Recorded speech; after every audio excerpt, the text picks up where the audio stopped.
मानहानि के मामले में राहुल गांधी को 2 साल की सज़ा हुई है। सोचिए, अगर राहुल गांधी इस पर जमानत नहीं लेते हैं या आगे अपील नहीं करते हैं, जेल चले जाते हैं,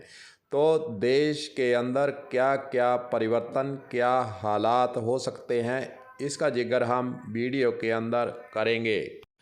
पहले आपको बताते हैं कि 23 मार्च को राहुल गांधी को 2 साल की सज़ा गुजरात के कोर्ट से मिलती है और 24 मार्च को उसकी लोकसभा की सदस्यता रद्द कर दी जाती है। फिर उसके बाद जो उनको सरकारी बंगला दिल्ली के अंदर मिला हुआ है, उसको खाली करने का फरमान जारी कर दिया जाता है और अप्रैल के अंत तक उस मकान को खाली करना है। हालांकि राहुल गांधी ने एक चिट्ठी भी लिख दी है कि मैं तुरंत इस बंगले को खाली भी करने जा रहा हूं।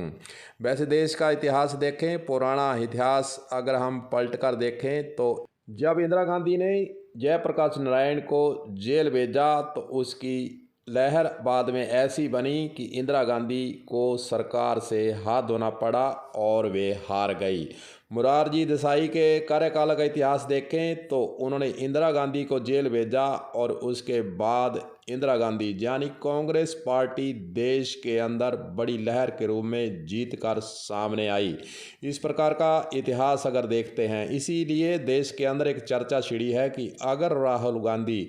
जेल चले गए और उन्होंने जमानत नहीं ली और अपील नहीं की और कुछ दिन जेल में रहने के बाद वे अपील करते हैं, जमानत के लिए आवेदन करते हैं, तो देश के अंदर एक नई लहर शुरू होगी। जो कि पुराना इतिहास देश के अंदर हमें देखने को मिलता है कि जब जब इस प्रकार बड़े लीडरों को सरकारें जेल के अंदर भेज देती है, उसके बाद एक नई लहर देश के अंदर शुरू होती है और लोगों का यानी मतदाताओं का रुझान उस पार्टी के नेता की ओर जकाजक बनने लग जाता है। इसीलिए देश के अंदर चर्चा छिड़ी हुई है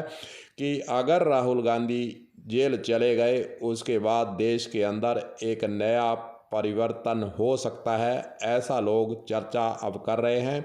देखना यही है कि राहुल गांधी अब जमानत लेते हैं, अपील करते हैं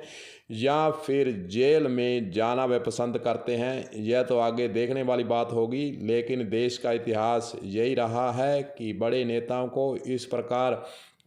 जेल में डालने के बाद स्थितियाँ परिवर्तन होती रहती हैं। वैसे आपको बता दूं कि बाहर फॉरेन कंट्री के देशों के अंदर भी मानहानि के इस मामले पर चर्चा छिड़ी हुई है और कई देश इसकी आलोचना भी करने में लगे हुए हैं कि मानहानि के इस प्रकार के मामलों में कोर्ट से सज़ा होना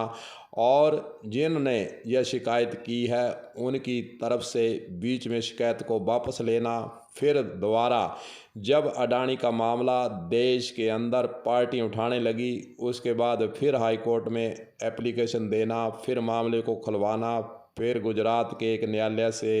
राहुल गांधी को सज़ा होना, यह पूरे मामले पर एक तरह से बाहर के देशों के अंदर, देश के अंदर चर्चा जरूर छिड़ी हुई है कि अगर इस प्रकार की स्थिति आगे बनी रही और राहुल गांधी जेल में चले गए तो देश के अंदर पार्टियों के अंदर एकजुटता आएगी और सभी विपक्षी पार्टियां हालांकि विरोध इसका जताना शुरू कर चुकी हैं, लेकिन राहुल गांधी के जेल जाने के बाद सभी पार्टियों के अंदर एकजुटता और बढ़ने की संभावना यहाँ के लोग चर्चा कर रहे हैं कि ऐसा हो सकता है। अब देखना यही है कि राहुल गांधी क्या निर्णय लेते हैं। कलम न्यूज़ के लिए गुरदेव सिंह सैनी की रिपोर्ट।